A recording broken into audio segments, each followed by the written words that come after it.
Hello everyone, welcome back to my YouTube channel. आप सभी लोगों का मेरे यूट्यूब चैनल में स्वागत है। मैं आशा करती हूँ आप सभी लोग स्वस्थ होंगे, मस्त होंगे और अपने अपने करवा चौथ की तैयारी कर रहे होंगे। तो मैं आज आपको बताऊंगी कि यहाँ पे देहरादून का जो पलटन मार्केट है, हमारा लोकल मार्केट, यहाँ का लोकल भी नहीं बोलेंगे बट हाँ सबसे बड़ा मार्केट जो है, वहाँ पे आज कैसे मैं क्या क्या लेती हूँ। सामान तो मैं नहीं दिखाऊंगी क्योंकि वो आप सब लोग को पता है क्या क्या सामान लेना होता है, और जो कपड़े हैं मैं कहाँ से लेती हूँ, कैसे लेती हूँ, उसके बारे में आपको बताऊंगी। दूसरा, अगर आपको आगे दिवाली आने वाली है क्योंकि करवा चौथ का तो अब हो गया है, तो आप यहाँ से कपड़े बना सकते हो, वो सब मैं आपको बताऊंगी।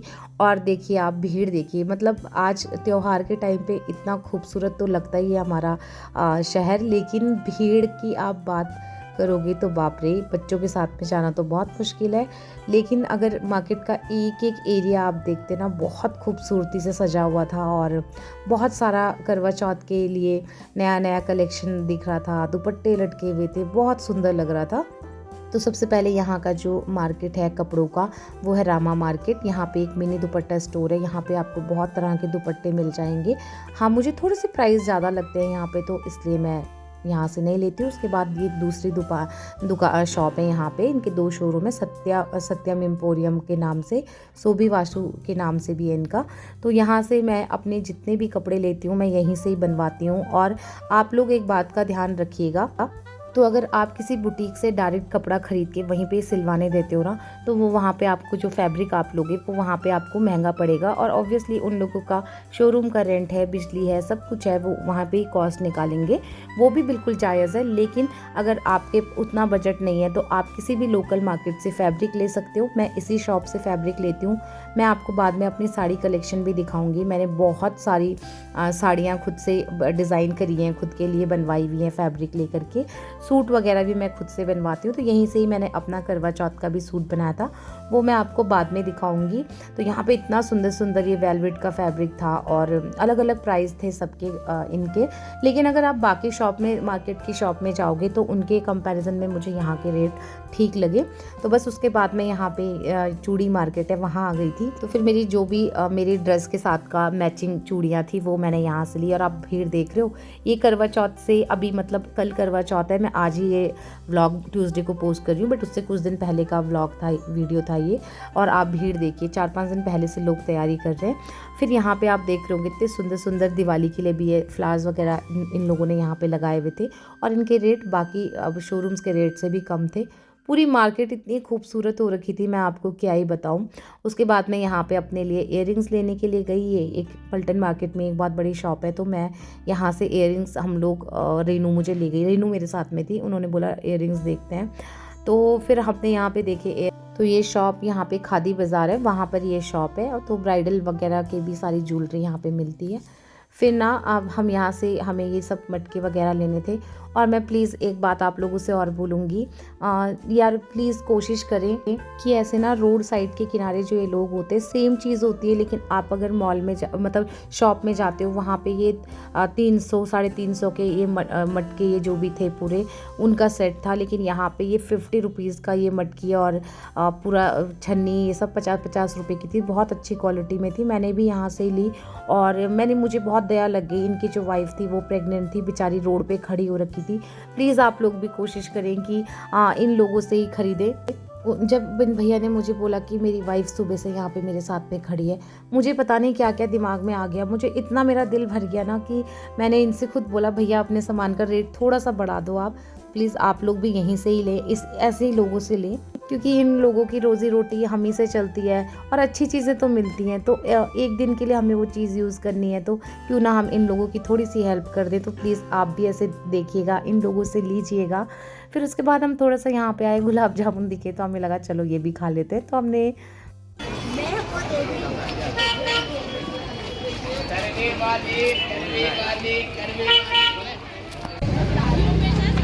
कितने के?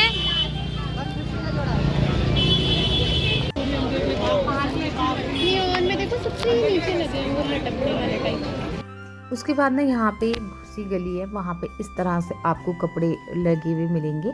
और इन कपड़ों का जो रेट है वो बहुत कम मिलेगा। जैसे कि ये जो ऊपर शर्ट और ये लगी हुई थे, ये जैकेट जैसे, ये मतलब 400-500 के हिसाब से थे। हाँ, ये ऐसे ही 500-600 इस तरह के थे। जीन्स वगैरह लगी हुई थी, तो बहुत सारे लोग यहाँ से शॉपिंग कर रहे थे। फिर यहाँ पे ये विंड चिटर्स लगे हुए थे, ये कुछ 500 रुपीज़ के थे। यहाँ पे ये स्वेटर्स गर्ल्स की लगी हुई थी 200 या 250 ऐसे थी। और फिर ये कुछ लोअर्स थे 300 के ये यहाँ पर थे। और उसके बाद ये यहाँ पे जैकेट्स थे, विंड चीटर्स थे, ये ऐसे 400-500 अलग अलग रेट के थे। फिर ये यहाँ पे जीन्स थी और इनका प्राइस मुझे एग्जैक्ट याद नहीं है कितने का था, बट ऐसे ही था, 500-600 का ही था। फिर ये यहाँ पे लोअर्स थे 250 के अराउंड, यहाँ पे ये लोअर्स लगे हुए थे। तो ये सब देखते हुए मुझे लगा चलो मैं आप लोग के साथ व्लॉग भी शेयर कर देती हूँ। और ये आप ज्वेलरी देख रहे हो इनके पास में, तो ऐसे ही ना छोटे छोटे से जगह जगह ये ज्वेलरी लगी हुई थी। तो ये भी कुछ ऐसे ही थे, तो जगह जगह इस तरह के कपड़े लगे हुए। विंटर कलेक्शन बहुत ज़्यादा था यहाँ पे, तो आप लोग खुद को भी लेना हो वो ले लेना। फिर ये गरम लोअर्स थे जो ऐसे फर वाले होते हैं, वो थे। ये कुछ 150 रुपीज़ के थे या 200, हाँ कुछ 150 के थे, किसी ने 200 के लगाए हुए थे। फिर यहाँ पे ना एक शॉप थी यहाँ पे, तो मैं इनसे पूछ भी रही थी इतना सस्ता कैसे है, बट ये 10 बातें बोल रहे थे, तो मुझे समझ से बाहर हो रही थी। मैं इनसे पूछ रही थी भैया क्या रीज़न है कि ये इतना वो थे, क्योंकि देखो क्वालिटी तो उतनी कुछ खास होती नहीं है इनकी, मतलब ऐसा लगता है जैसे बहुत यूज़ करे हुए कपड़े ये होंगे। बट इन्होंने कहा कि ट्रांसपोर्ट से आता है, क्या आता है। तो ये सारे जितने भी यहाँ पे ये दुकान में लगे हुए थे 250 अराउंड के थे। मैंने और रेनू ने, मतलब जो वान्या की मम्मी है, उन्होंने कुछ ये चीज़ें तो ली नहीं, उन्होंने शायद लोअर्स लिए शायद। बाकी मैंने तो सिर्फ करवा चौथ की शॉपिंग यहाँ से, मतलब पलटन से करी थी, जो क्योंकि मेन यहाँ पे चूड़ी मार्केट यहीं पर ही है, तो मुझे छुटपुट चीज़ें लेनी थी, वो ली थी। और इयररिंग्स वगैरह लिए मैंने। फिर मैं थोड़ा सा आगे गई, यहाँ पे गर्म सूट भी थे, ये 400 रुपये के थे। और ये जो डमी में आप देख रहे हो ये 3 सूट, ये कह रहे थे 1200 रुपये के हैं ये। पर जो लोग मतलब पतले होंगे वो ले सकते हैं यहाँ पे से, क्योंकि ट्रायल रूम ट्रायल नहीं होता है। और बहुत सारा पूरा मार्केट ऐसे ही सजा हुआ था। और ये पूरा जो नाइट सूट होते हैं वुलन वाले, वो 300 का पूरा था। फिर यहाँ पे ना ये माता जी खड़ी हुई थी, इन्होंने हमें बुलाया कि यहाँ पे पूजा करने के लिए, तो हमने यहाँ पे पूजा करा। और फिर यहाँ से हम निकले ये दुपट्टे वाली गली में, मतलब यहाँ पे बहुत सारी दुपट्टों की दुकान है। तो यहाँ पे मेरे को अपने ड्रेस के साथ के लिए जो लेना था ऑर्गेन्जा का दुपट्टा, वो मुझे मिला नहीं। फिर मैंने कहीं और से वो लिया और डाई करवाने दिया हुआ है। तो यही सब चीज़ें थी। उसके बाद बस हम लोग यहाँ से चले गए थे, तो मैंने उस टाइम से अपने को भी नहीं दिखाया था, ना वान्या की मम्मी को। फिर हम यहाँ से चले गए थे और पार्किंग से हमने स्कूटी ली। और ये अंकल ने मुझे, बहुत पीछे मैंने स्कूटी लगाई थी, वहाँ नहीं जाने दिया कि वहाँ लड़के नशा वगैरह कर रहे हैं, आप यहीं पे ही खड़े हो। फिर वो हमारी स्कूटी लेके आए और हम घर चले गए। तो गाइज़ यही था आज का व्लॉग। आई होप आपको पसंद आया हो। Okay bye.